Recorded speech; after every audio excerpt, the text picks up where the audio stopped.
The Last Shadow Cracks. Hollywood, 1973. The morning after The Shadow King premiered, the city woke up uneasy.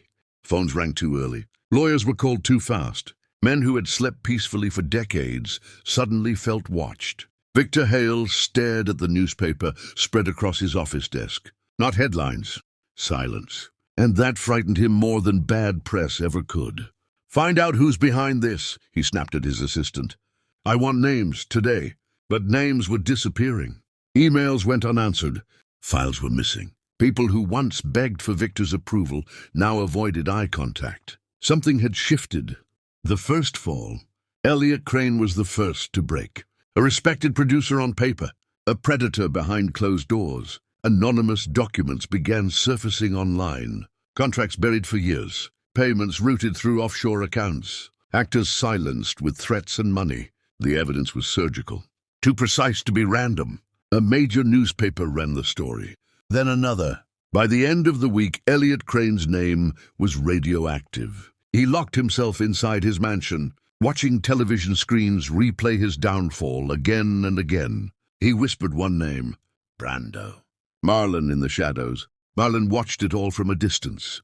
Not from a mansion, not from a studio lot. From a small apartment overlooking the city that had betrayed him. He wore no disguise, no fake beard.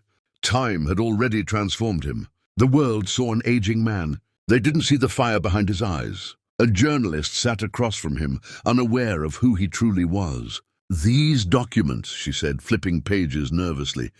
"Whoever leaked them knows Hollywood from the inside." Marlon smiled faintly. "Hollywood," he replied, "always tells on itself." Lana Whitmore unravels. Lana's public smile began to crack. She cancelled appearances, ignored calls, started drinking before noon. Everywhere she went, she felt eyes on her. Then came the second envelope.